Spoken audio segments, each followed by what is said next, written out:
चंद मिनटों बाद मास्टर और स्लेव की रिलेशनशिप जो पिछले 33 साल 8 महीने 14 दिन से चली आ रही थी वो 5:30 बजे समाप्त हो जाएगी।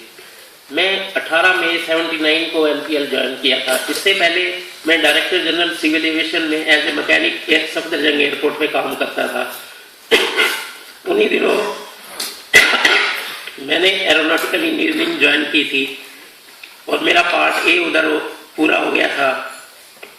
79 में इधर पोस्ट निकली थी तो मैंने यहाँ अप्लाई किया, मेरी यहाँ सिलेक्शन हो गई। Unfortunately I joined here and I have also completed BE on 1 September 1982. I am a victim of the cut-off date which was introduced by CSI bifurcating the common cause into two, pre-31-12-81 and post-31-12-81. If a person has acquired the qualification of BE MSc before 31-81, then he is eligible to move group 4, and if a person has acquired on 1st January, he is ousted. He doesn't deserve any benefit. This is the main cause.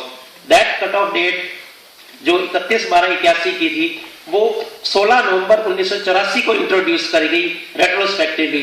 तब तक मेरा interview भी हो गया था, मेरे को group 3 में इंडक्शन भी मिल गई थी, लेकिन मेरे को ग्रुप 4 में इंडक्शन नहीं दी गई। मेरे को कई कंपनी से इंटरव्यू लेटर की ऑफर आई, एयर इंडिया, इंडियन एयरलाइंस, HAL, लेकिन मेरे को यहाँ जाने नहीं दिया गया।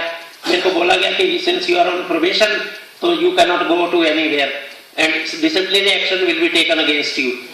फिर 91 में जो मेरे को जब मैं ज्वाइन किया था तो मेरी 380 के स्केल में था, मेरी 416 बेसिक थी। मेरे को 425 का स्केल 83 में दिया गया था जब मैंने BE करी थी। तो 9 रुपए की प्रमोशन जो मुझे दी गई थी वो 91 में भी विड्रॉ हो गई। Agreed I knock the door of the justice और ट्राइब्यूनल में गया, लेकिन ट्राइब्यूनल में इन्होंने बोला कि प्रमोशन पॉलिसी जो वेलूरी कमेटी की 2/11 को आई थी, जबकि वेलूरी कमेटी की पॉलिसी तो it didn't saw the light of the day, वो लागू ही नहीं हुई थी। उसके ऊपर त्यागराजन की कमेटी बिठाई गई थी जो 25-26 जून में 1982 में कॉन्स्टिट्यूट की गई थी, और फिर NRAS को गवर्निंग बॉडी ने 21/10/82 को अप्रूव किया था और लागू के लिए उसका नाम बदल के वेलूरी कमेटी का बाद न्यू रिक्रूटमेंट असेसमेंट स्कीम जो 24/11/1982 को लगाई गई थी। उसमें भी कट ऑफ डेट नहीं थी, लेकिन cut off date first time आई है 26 फरवरी 1983 को। लेकिन मेरा तब तक इंटरव्यू भी हो गया था, मेरी प्रमोशन लेटर भी इश्यू हो गया था मेरा 21 फरवरी को, लेकिन मेरे को कोई इंडक्शन नहीं दी गई। उसके बाद में हाई कोर्ट में जाके इन्होंने बोला कि जो प्रमोशन पॉलिसी है, जब मेरा case honourable chief justice RC लौती के आगे रखा गया था तो इन्होंने बोला कि प्रमोशन पॉलिसी 25 नवंबर 1980 को आई। को एवरीबॉडी नोज कि there is no promotion policy which was introduced on 25/12/1980, लेकिन बस वो जीत गए। उसे सुप्रीम कोर्ट मेरे SLP डिसमिस कर दी गई। In the second round of litigation यही सेम फेट हुआ। मेरे को आज 34 वर्ष बाद भी मैं वही जिस पोस्ट पे आया था उसी पोस्ट पे रिटायर हो रहा हूँ। ये तो एक कोर्ट ने मेरे को टेक्नीशियन 8 से उठा करके ग्रुप 3-1 में टेक्निकल असिस्टेंट 1 दिया हुआ है।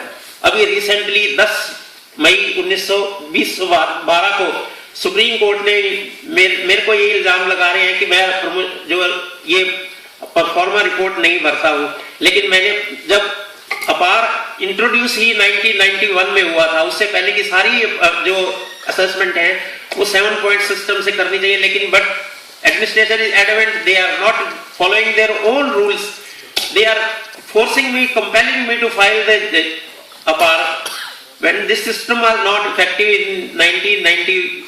It started in APAR system और वर्क रिपोर्ट जो 1990 से शुरू है, उससे पहले सुप्रीम ये जजमेंट है कोर्ट्स की कि 7 पॉइंट सिस्टम से होना चाहिए, लेकिन मेरे को कोई प्रमोशन नहीं मिली।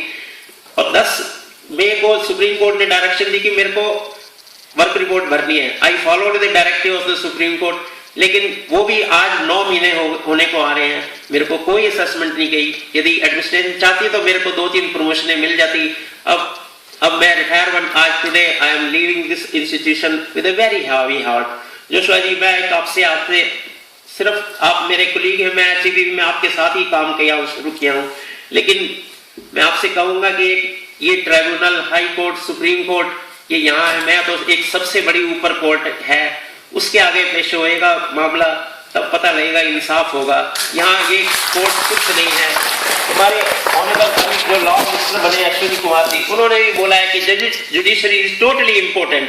ये सिर्फ एंटी गवर्नमेंट फैसले नहीं देती है, एम्प्लॉय किसी गरीब एम्प्लॉय के फेवर में कोई वंस इन ए मिलियन फैसला देती है और बाकी गरीब आदमी को लटकाए रहती हैं। अगर मैं छोड़ के मैं कुछ फैमिली सर्कमस्टांसेस की वजह से मैं सिर्फ इंडिया में रहा, मैंने एरोनॉटिकल करी और आपके सामने एस्ट्रोनॉट कल्पना चावला ने भी 1982 में एरोनॉटिकल इंजीनियरिंग की, उसने पंजाब से की, मैंने दिल्ली से की। मैं यहाँ वही टेक्नीशियन का टेक्नीशियन हूँ, वो एस्ट्रोनॉट बन गई, अनफॉर्चुनेटली शी डाइड। बाकी जो मेरी स्ट्रेंथ थी, जो जिसके लिए मैं फाइट कर रहा था, 2 वर्ष पहले मेरी मिसेस की ब्रेन ट्यूमर से डेथ हो गई। अब मेरे सिर्फ ये 2 बेटे सामने बैठे हुए हैं, वही मेरी स्ट्रेंथ थी, वही मेरी बैकिंग थी, बाकी और कुछ नहीं है।